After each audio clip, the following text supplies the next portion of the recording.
Mulucucú es un municipio de la región autónoma de la costa Caribe norte de Nicaragua. Se encuentra a 245 kilómetros de Managua.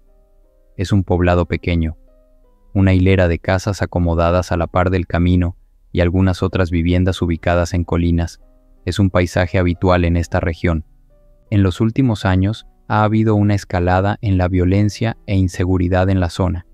La razón: el aumento de delitos desde menores hasta más graves, drogas, pandillas, narcotráfico, tomas de tierras, entre otras, hacen que la población viva entre el miedo y la frustración de no poder desarrollar sus actividades con libertad.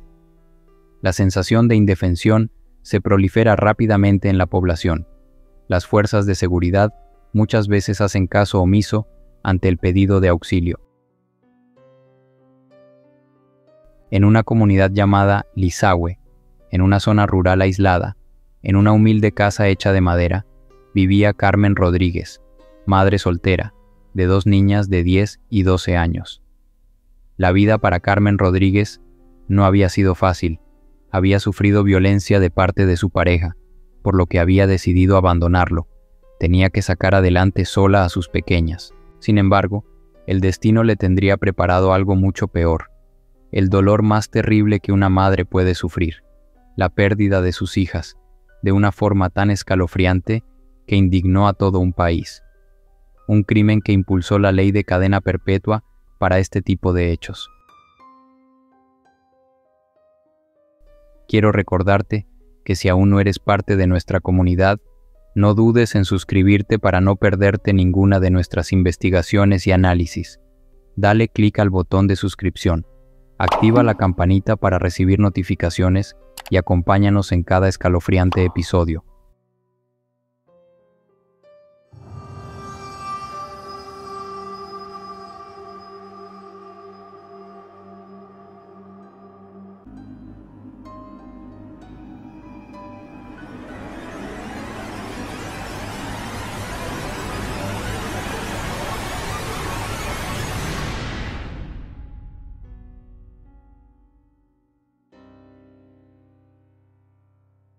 Carmen Rodríguez no vivía en casa propia.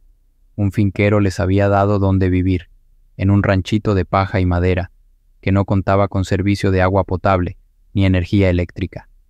Carmen no tenía estudios, proviene de una familia de jornaleros, que igualmente nunca han tenido tierras, y como muchas mujeres, tristemente sufría por la violencia física y psicológica de parte del padre de sus hijas, Teodoro González. Por ello, tuvo que huir de una comunidad en la que vivía en Ciuna y trasladarse a Mulucucú. La niña de 12 años fue ultrajada 2 veces, la primera vez cuando tenía 6 años, por un sobrino llamado Valentino, en Ciuna, a quien la policía lo detuvo por 3 días y fue liberado bajo el argumento de que era un menor de edad. Luego de dejarse con el padre de las niñas, 5 años atrás, Carmen se hizo pareja de Víctor Alfonso García Quintero, a quien ella denunció ante la policía por ultrajar a la niña, cuando apenas tenía 10 años. Sin embargo, fue ignorada por las autoridades. Este es solo uno de los tantos casos donde las víctimas son ignoradas.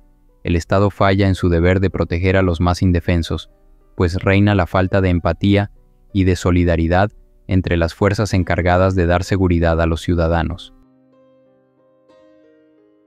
No se sabe en qué momento, ni en qué circunstancias, aparece Rosario Sosa Centeno, pero se sabe que se vuelve un amigo cercano a la familia. Sosa se dedicaba a destazar y vender carne de cerdo. En los días previos al crimen, las visitas a la casa de las víctimas se prolongaban hasta altas horas de la tarde, posiblemente esperando el momento oportuno para cometer el crimen. El día sábado 12 de septiembre del 2020, aproximadamente a las 12 del mediodía, Carmen salió a bañarse y lavar con sus hijas a un río que se encuentra a 400 metros de su casa, dejando a Sosa cuidando la casa. Momentos después, el mismo Sosa le mandó a decir a Carmen que se apresurara a regresar, ya que tenía que ir a cobrar un dinero que le debían de una carne, y no quería dejar la casa sola. Debido a eso, Carmen regresó a su vivienda y dejó que las niñas se quedaran buscando cangrejos. Una vez que Carmen llegó a su casa, Sosa se retiró según a cobrar el dinero, pero testigos lo vieron enrumbarse al río. Fue en ese momento que aprovechó para acorralar a la niña de 12 años, la sometió y procedió a violentarla íntimamente.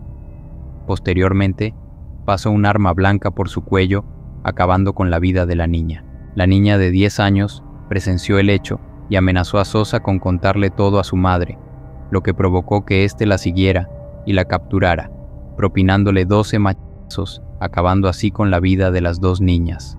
El tiempo pasaba y las niñas no regresaban a casa. Después de que pasó una lluvia, Carmen decidió ir a buscarlas. Al llegar al lugar, encontró rastros hemáticos en el camino. Siguió el rastro y encontró más manchas hemáticas en el lavandero, y a unos metros del lugar encontró a la niña de 10 años sin vida y con signos de haber sido forzada íntimamente. Carmen salió desesperada y avisó a la policía. Alrededor de las 2 de la tarde, la policía recibió la llamada. Se movilizaron al lugar. A eso de las 4:40 de la tarde, fue encontrado el cuerpo de la niña de 12 años. Ante la situación, la madre de las niñas no se imaginaba que el responsable de arrebatarle la vida a sus hijas era Sosa. Los investigadores, como en la mayoría de los casos, sospecharon de los más cercanos, pero sobre todo de Sosa, ya que no se encontraba rastros de él, lo que lo convertía en el principal sospechoso. La policía fue tras él, logrando capturarlo a las 2:30 de la madrugada del domingo 13 del 2020, en la comunidad del Tigre. Al momento de ser apresado, aún tenía en su poder el machete que utilizó para realizar el crimen, con manchas hemáticas de las niñas. Tras su captura, Sosa se declaró culpable. El 25 de septiembre de 2020 fue sentenciado a 106 años de prisión, de los cuales cumplirá solamente 30 años, pena máxima hasta ese momento en el país.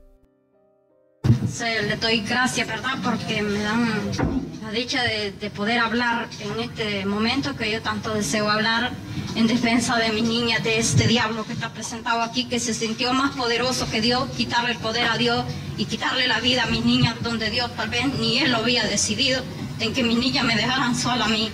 Entonces por eso yo pido, no como Él que decidió quitarle la vida a mi niña con un machete, pero sí espero que me cumplan con lo que yo deseo, que de aquí jamás ni nunca se vaya a salir, que aquí se termine el resto de la vida que el diablo le va a dar, porque ya que no piense que es Dios que le está dando la vida, porque es el mismo Satanás. Después de todo lo ocurrido y todo lo que pasó, la madre de las niñas comenzó a ser criticada y señalada de ser culpable del crimen de sus hijas. Y dicen que yo no denuncié. A mí no me escucharon porque las montaderas de toro estaban ganando. Y yo estuve poniendo la denuncia y no les ofrecí reales, por eso no me apoyaron. Algo totalmente inverosímil. Estas acusaciones solo sirven para restar culpa al victimario y presentar a las víctimas como culpables. Nicaragua sufre un incremento en cuanto a la violencia contra las mujeres. Según distintas organizaciones, entre el año 2020 y septiembre de 2022, se registraban 27 niñas y adolescentes víctimas de feminicidio. A esto se suma un descontento hacia las autoridades de seguridad. Aseguran que la policía solo da respuesta cuando ocurren los femicidios, pero no a las denuncias realizadas, que quedan archivadas incluso durante años. Aún con la aprobación de la cadena perpetua, hace falta una política integral para la prevención de los femicidios, políticas públicas orientadas a la atención de la niñez y la adolescencia, que atienda el abuso sexual y el maltrato, dos de las violencias más ejercidas contra las niñas.